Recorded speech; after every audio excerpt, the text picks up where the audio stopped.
Hello everyone, उम्मीद करता हूँ आप सब लोग बहुत अच्छे होंगे। आज के इस क्वेश्चंस में हम लोग डिस्कस करने जा रहे हैं त्रिभुज का क्षेत्रफल।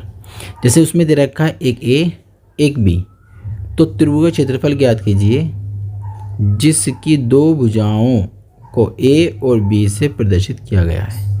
यानी कि जो आपको ये वेक्टर दे रखे हैं ना, एक्चुअली में ये जो वेक्टर हैं ये हमारे जो ट्रायंगल्स हैं उसकी भुजाएँ हैं। तो बहुत ही अच्छा क्वेश्चन है, आइए डिस्कस करते हैं इस क्वेश्चन को हम लोग। सबसे पहले क्या करेंगे, हम लोग गिवन दैट लिख लेंगे, दिया है। स्टेप मार्किंग होने की वजह से आपको ज़्यादा से ज़्यादा लिखना ही पड़ेगा इसमें। तो इस तरीके से हम लोगों ने क्या काम करा, पहले ए के बारे में लिख दिया और एक बी दे रखा था वेक्टर, और आपने इस बी के बारे में भी लिख दिया। अब त्रिभुज का क्षेत्रफल क्या होता है हम सब जानते हैं, वो ए क्रॉस बी निकालने के बाद उसका मोड निकाल दिया जाता है ना। तो पहले हमारा काम ए क्रॉस बी निकालने का है, ठीक है। तो एक क्रॉस बी निकाल लेते हैं हम लोग। तो आई जे और के, इसमें ए वेक्टर पहला आया तो ए के आई का गुणांक, जे का, और हम लोग के का लेंगे, आई का यहाँ पर जे का लिया जाएगा और इसमें -1 आ जाएगा के का गुणांक। अब इसे करेंगे हम लोग ओपन।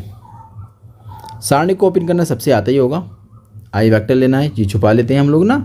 जैसे आई के सामने वाला लेना होता है तो छुपा लेते हैं, ये छुपा लेते हैं, तो इनकी आपस में क्रॉस मल्टीप्लिकेशंस कर लेते हैं। याद आया कुछ? हाँ, ऐसे ही करेंगे। यहाँ जाएगा 1, ये हो जाएगा -10, फिर माइनस का जे आएगा। जे के सामने वाला वेक्टर नहीं ले सकते आप, 1 की मल्टीप्लाई करेंगे इधर तो -3 हो जाएगा और -5 प्लस के साथ लेते हैं तो ये नहीं लेना हमें, ये नहीं लेना, जो बच गया उसको सोल्व करेंगे। 3 दूनी 6 हो जाएगा और प्लस का 1 हो जाएगा। कुल मिलाकर ए क्रॉस बी जो वेक्टर आपने फाइंड आउट किया उसका रिजल्ट आ जाएगा -9i। यहाँ हो जाएगा 8 तो प्लस का 8j, ये हो जाएगा 7 प्लस का 7k। ए क्रॉस बी आपने निकाल लिया ना भाई। इसके बाद निकालना है ए क्रॉस बी का मोड।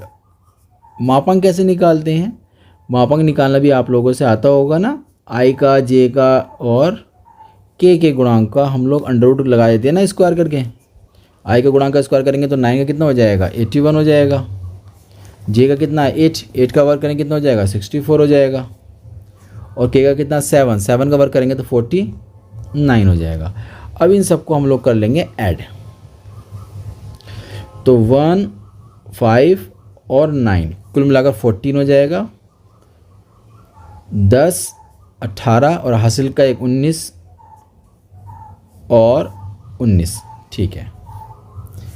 तो त्रिभुज का क्षेत्रफल आपने फाइंड आउट किया। त्रिभुज का क्षेत्रफल आपको ना सूत्र भी लिखना पड़ेगा, याद रखिएगा। सूत्र लिखने के भैया नंबर होते हैं, तो वो फॉर्मूला होगा 1/2 ए क्रॉस बी। इसके बाद 1/2 ए क्रॉस बी का वैल्यू लिख दीजिए 194 और होता है वर्ग इकाई। तो उम्मीद करता हूँ ये क्वेश्चन आपकी समझ में आ गया होगा। हम लोग मिलते हैं एक नए क्वेश्चन के साथ।